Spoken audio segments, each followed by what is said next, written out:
नमस्कार, म जीवन रिटेल। आज लामो समय पश्चात आफ्नो फेसबुकको वालमा आफै आएको छु। लागिरहेको छ आफ्नै फेसबुकको आफू पाहुना हो। विगत लामो समयदेखि म सामाजिक सञ्जालबाट टाढा थिएँ। कहीँ पनि आफ्नो उपस्थिति थिएन। No Facebook, no Twitter, no YouTube, no blogs, no interviews, कहीँ पनि थिएन। कहीँ कतै आफ्नै दुनियाँमा आफ्नै संसारमा हराइरहेको थिएँ, रमाइरहेको थिएँ। र चाहिँ जुन दिन नेपालमा गएर सिनेमा खेल्नेछु, नेपालमा गएर केही काम गर्नेछु, या नेपालको चाहिँ सामाजिक क्षेत्रमा केही उल्लेखनीय योगदान पुर्याउनेछु, त्यो दिन मात्र आउँला, देखिउँला भन्ने एउटा चाहना थियो। त्यही अनुसार बसिरहेको थिएँ। तर आज अचानक त्यतिकै केही कुरा गर्न मन लाग्यो, बोल्न मन लाग्यो। मेरो मनले मनलाई आग्रह गर्यो, मनले मनसँग संवाद गर्यो कि के कुरा सेयर गर भनेर। त्यही कारणले यो नितान्त मेरो मनले मनलाई गरेको आग्रहको उपज हो, दिमागले मनलाई होइन। र मलाई यसको लागि अभिप्रेरित तुल्याउनु हुने सम्पूर्ण मेरा फ्यान फलोअरहरू जो आजको मितिसम्म पनि केही संख्यामा केही जमात पछ्याइराख्नु भएको छ, जसले हिजो मलाई जीवन रिटेल बनाउन इस्टाब्लिस गर्न सहयोग गर्नुभयो र भोलिको दिनमा मबाट केही आशा अपेक्षा गर्नुभएको छ, विशेषतः तपाईहरुको लागि हो। र तपाईहरुले सोधी खोजी गरिरहनु हुन्थ्यो कि अमेरिकाको कतै हुनुहुन्छ अरे, अरू कलाकारको, अरू चाहिँ एक्टर एक्ट्रेसको इन्टरभ्यू देखिन्छ, उहाँहरुको चाहिँ पिक्चरहरु देखिन्छ, तपाई कहाँ हराउनु भयो, के गर्नुभयो, कता हुनुहुन्छ, केही पनि देखिएको छैन भनेर। अब ठिक छ, म अमेरिकाको साउथ क्यारोलाइना भन्ने स्टेटमा बस्छु। यो साउथ इस्टमा पर्ने एउटा स्टेट छ।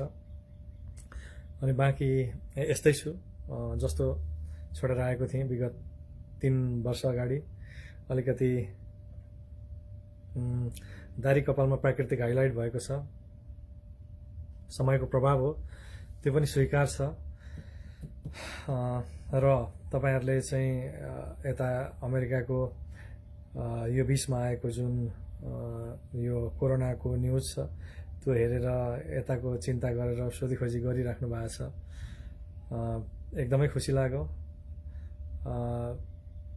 समाचारमा देखे जस्तो त्यस्तो डरलाग्दो र त्यस्तो भयावह स्थिति यहाँ बसेर अनुभव गर्दा छैन।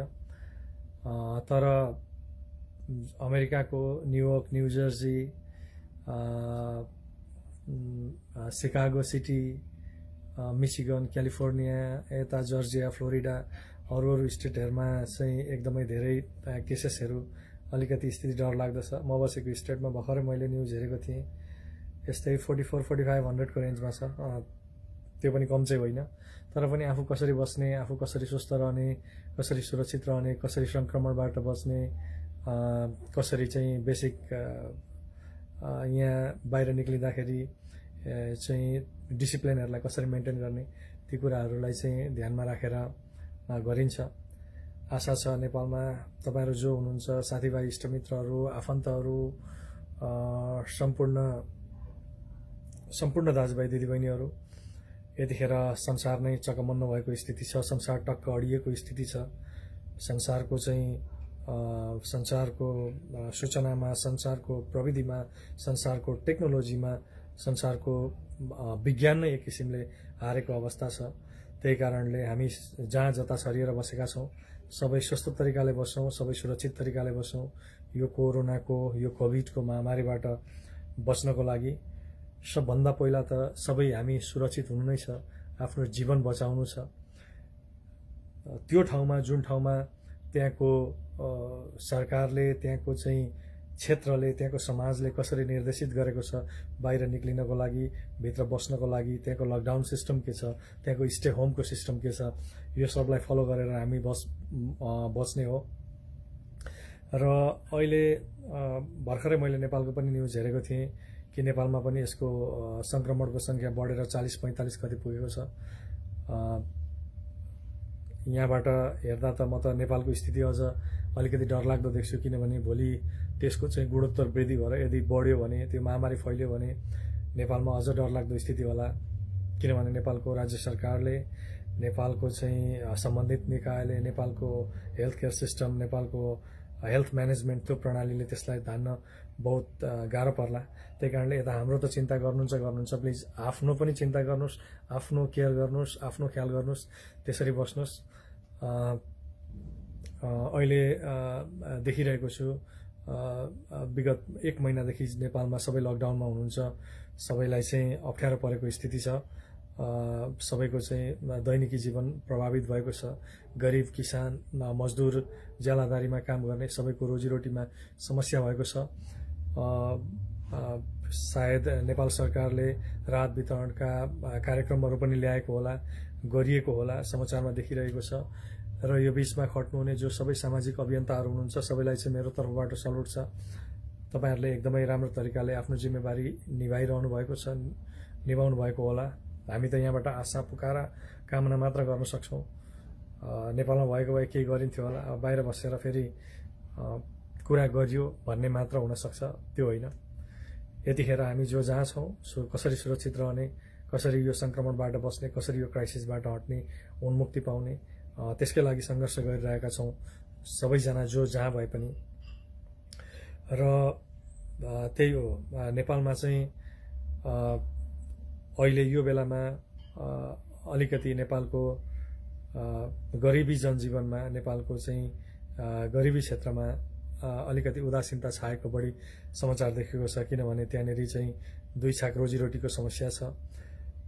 आशा छ गरिब मजदुरहरूको छाक मेटियोस्, सबैले चाहिँ 1 छाक 2 छाक मिठो मसिनो जे छ राम्रो तरिकाले खाना पुगोस्, खाना पाउनुहोस्। कृषकहरूको या चाहिँ सबैको घरको चुलामा ओदान गाडियोस्, आगो बलोस्। थोरै भए पनि या गुन्द्रुक र भात नै किन नहोस्, त्यो खाएर भए पनि स्वस्थ बसौं, खुसी रहौं, स्वस्थ बन्ने प्रयास गरौं।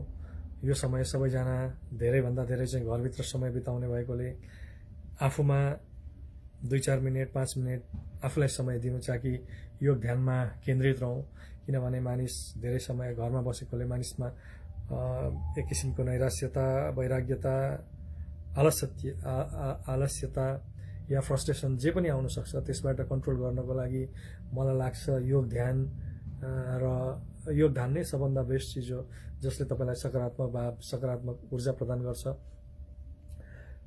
त्यसरी बसौं। अब यस्तै छ। अब तपाईको यस्ता प्रकोपहरू विभिन्न कालखण्डमा आएका रहेछन्। यसो इतिहास हेर्दा 17औं शताब्दीमा पनि ठूलो आएको रहेछ, 18औं शताब्दीमा या विगतको हिस्ट्रीलाई मात्र फर्केर हेर्दा कहिले सार्स बनेर आएको छ, कहिले प्लेग बनेर आएको छ, कहिले HIV बनेर आएको छ। र विज्ञानले त्यसको चाहिँ सल्युसनको उपाय खोजिरहेको छ। आशा छ यो कोभिडको पनि चाँडोभन्दा चाँडो यसको चाहिँ सल्युसन निक्लियोस्, यसका चाहिँ भ्याक्सिनहरू बनुन् या के हुन्छ, यसको चाहिँ चाँडोभन्दा चाँडो यसलाई क्योर गर्ने मेडिसिन आओस् होला। सम्बन्धित निकायले, विश्व स्वास्थ्य संगठनले या अरूले चाहिँ यसमा काम गरिरहेका होलान्। तर आजको अवस्थामा तपाईँ हामी जहाँ छौँ, हामीले आफूलाई स्वस्थ भएर बस्नु बाहेक अर्को कुनै चाहिँ विकल्प छ जस्तो मलाई लाग्दैन। अरू कुरा यस्तै हो। त्यही हो, मान्छेले भन्छन् यो चाहिँ अब प्रकृतिमाथि मानवले गरेको विनाशको, मानवले देखाएको चाहिँ मैमत्ता स्वभावको विरुद्ध ईश्वरले रचेको एउटा लीला हो, ईश्वरले गरेको एउटा प्रहार हो, एउटा दैवीय मन्थन हो भन्छन् कोही चाहिँ होइन। यो चाहिँ विश्व हाँक्न दौडेका शक्तिशाली राष्ट्रहरूको या विश्वमा साम्राज्यवादको विस्तार गर्न खोज्नेहरूको, जसले विश्वको मानव सभ्यतामा, विश्वको आर्थिक क्षेत्रमा, विश्वको सामाजिक क्षेत्रमा, विश्वको चाहिँ अर्थव्यवस्थामा आफ्नो हैकम, आफ्नो प्रभुत्व चाहिँ कायम राख्न खोज्छ।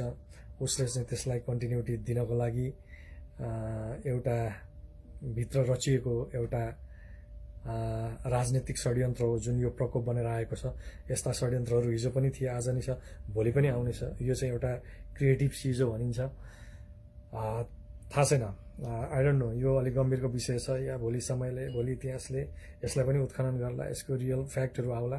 तर अहिलेको लागि